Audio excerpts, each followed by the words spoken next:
আসসালামু আলাইকুম। আজকের বাংলা ভাবে স্বাগত। আজকে আমরা বাংলা ব্যাকরণের একটি গুরুত্বপূর্ণ বিষয় আলাপ করব।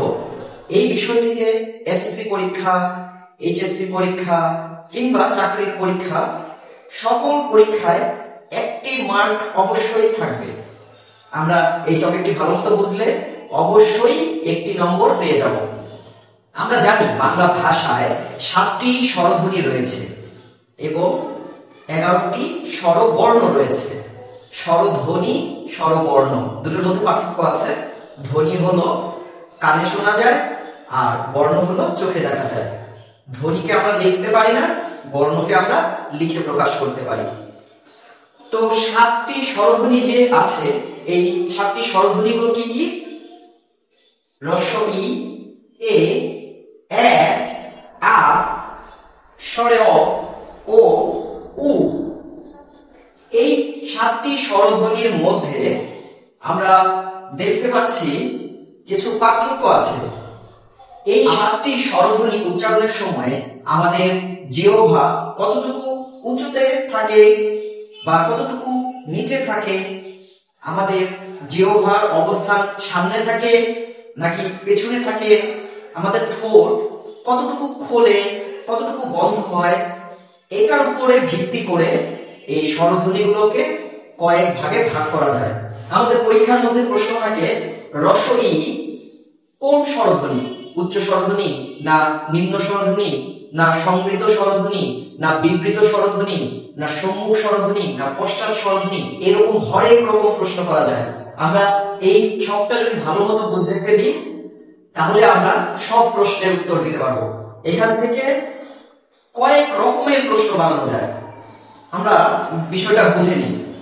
রস্ব ই, রস্ব ই উচ্চারণের সময় আমাদের জিহ্বাটা উপরের দিকে থাকে, ই ই, এবং আমাদের ঠোঁটটা একটু সংবৃত মানে হলো সংকুচিত অবস্থায় থাকে। একটু ই ই, তোমরা আয়নার সামনে ই বলার চেষ্টা করবে, দেখবে যে আমাদের ঠোঁট বেশি ওপেন হচ্ছে না, একটু প্রসারিত থাকছে। ই ই ই, এটা হলো উচ্চ এবং সংবৃত। এরপরে আছে এ। এ বলার সময় তোমরা একটু খেয়াল করো, ই এ, এ বলার সময় আমার চোয়ালটা একটু নিচের দিকে নেমে যাচ্ছে। এটা তুমি আয়নার সামনে দেখলে বুঝতে পারবে। ই এ, এ বলার সময় একটু নিচে নামছে, এই জন্য এটা অর্ধ সংবৃত এবং এটা জিভটা আমাদের উচ্চ মধ্য, উচ্চ থেকে একটু নিচের দিকে নামছে। এরপরে হলো এ।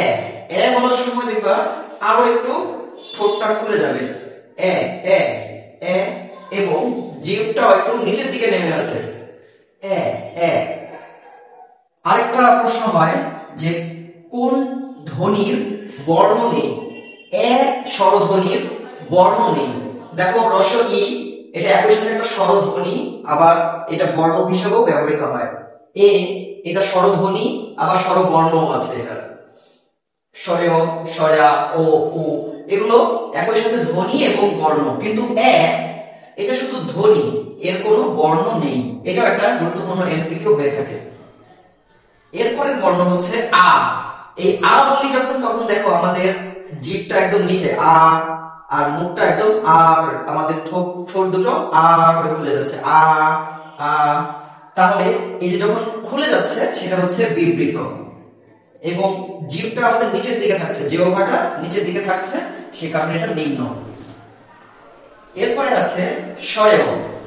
স্বরে অ অ, এটা হচ্ছে নিচের দিকে অ অ অ অ, একটু ঠোঁটটা খোলা, আ অ অ, স্বরে অ অ অ। আর এবার ঠোঁটটা একটু গোল হবে, আস্তে আস্তে গোল হবে। ও ও, ওর দিকে দেখো, এটা হচ্ছে এটাতে ও, একটু ঠোঁটটা গোল হলো। উ, উ বলার সময় একদম ঠোঁটটা গোল, উ উ উ উ, ঠোঁটটা গোল হচ্ছে এবং ক্লোজ মানে সংবৃত হচ্ছে। সংবৃত মানে সংকুচিত, আর বিবৃত মানে প্রসারিত। এখন আমাদের আরো একটি প্রশ্ন আসে যে কোনটি সম্মুখ স্বরধ্বনি, কোনটি পশ্চাৎ স্বরধ্বনি, কোনটি কেন্দ্রীয় স্বরধ্বনি। সম্মুখ রস্ব ই, এ, এ, এই তিনটা হলো সম্মুখ স্বরধ্বনি। আর রস্ব উ, ও, স্বরেয়, এই তিনটা হলো পশ্চাৎ স্বরধ্বনি, আর এই মাঝখানেরটা হলো কেন্দ্রীয় স্বরধ্বনি। স্বরেয়া, স্বরেয়া হলো কেন্দ্রীয় বা মধ্য, একেবারে মাঝ বরাবর থাকতেছে, কেন্দ্রীয় বা মধ্য স্বরধ্বনি। তো পরীক্ষার সময় এভাবে আসবে যে নিচের কোনটি উচ্চ মধ্য স্বরধ্বনি। অপশনে হয়তো এ দিয়ে দিল, এর সাথে স্বরেয়া দিল, এ দিল, স্বরেয় দিল, এইভাবে চারটা অপশন দিয়ে দিবে। বলবে নিচের কোনটি পশ্চাৎ স্বরধ্বনি, ও দিয়ে দিল, এর সাথে আরো তিনটা, এই তিনটা অপশন দিয়ে দিল। তখন তোমাকে সঠিক অপশন ওতে টিক চিহ্ন দিতে হবে বা বৃত্ত ভরাট করতে হবে। তাহলে আমরা যদি এই সবটা একটু প্র্যাকটিস করি, তাহলে আমরা সমস্ত প্রশ্নের উত্তর দিতে পারবো। যদি বলে নিচের কোন স্বরধ্বনির বর্ণ নেই, তাহলে এ, এটা স্বরধ্বনি কিন্তু এর কোনো বর্ণ নেই। তো আমরা যদি এই ছকটি ভালো মতো বুঝে থাকি, অবশ্যই 1 নম্বর কমন পেয়ে যাব। সকলকে ধন্যবাদ।